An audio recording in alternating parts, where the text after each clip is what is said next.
Welcome back, YouTube.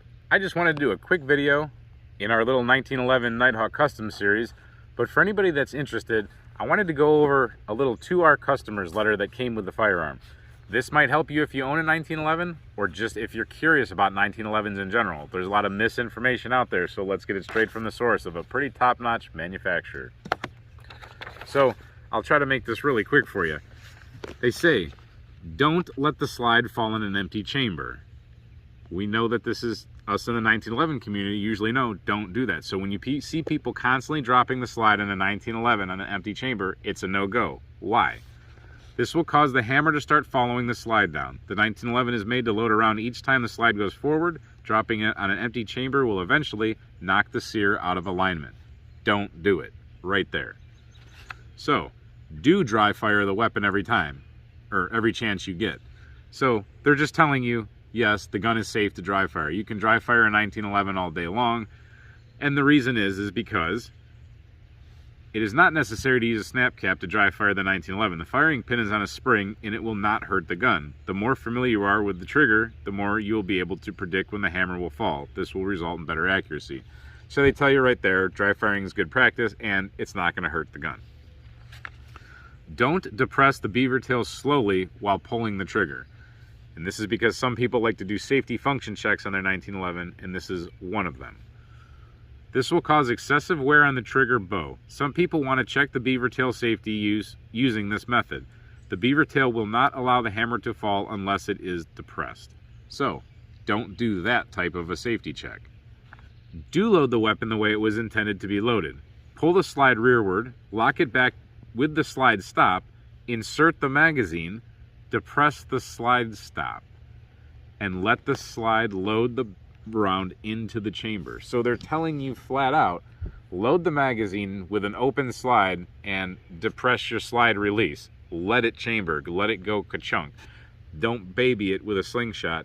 It's meant to be dropped. Now, that's a big one, and that's one of the reasons I definitely wanted to read this to you. This is a very nice 1911, and Nighthawk themselves recommends dropping that slide release.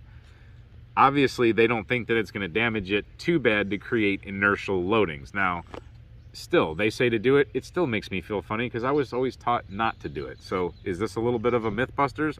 I'm not sure, but they say you can do it.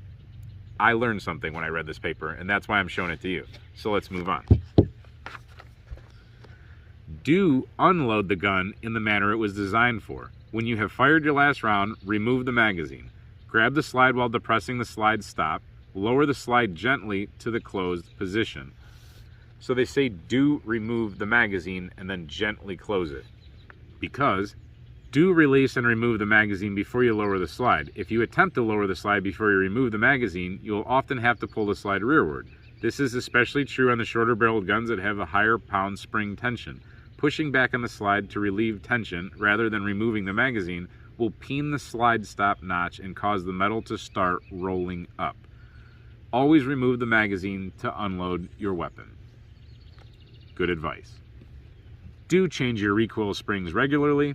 Now here's another one that kind of surprised me. We do know that on government-sized 1911s, you can get away with a couple thousand rounds, or more, without changing the recoil springs out and having any adverse effects, usually. When you're using a flat wire recoil spring like a Wilson Combat or something like that, they say you can go up to 10,000 or 20,000 on some of these.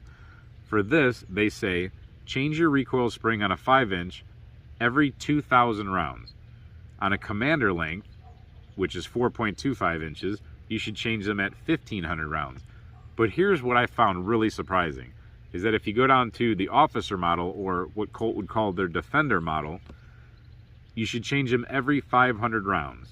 To ensure this will help ensure proper feeding and ejection. Now, I had no idea that on a defender size or officer size that you're supposed to change them that often. News to me, and maybe some of you learned something today. Now here's one that's controversial, but it's on paper. Don't over lubricate. Now we're talking about 1911 specifically right here. The slide rails need lubricant. Synthetic oil is a good idea. Put a small amount of the same lubricant on the top of the locking lugs and in the locking recesses of the barrel. Put another small amount over where the bushing contacts the barrel. A drop of oil on the disconnector and on the barrel link pin will just about give you all you need.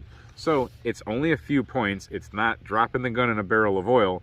You of course will keep your 1911 with some sort of oil on it because it's a metal gun, so you wouldn't strip the oil from the surface.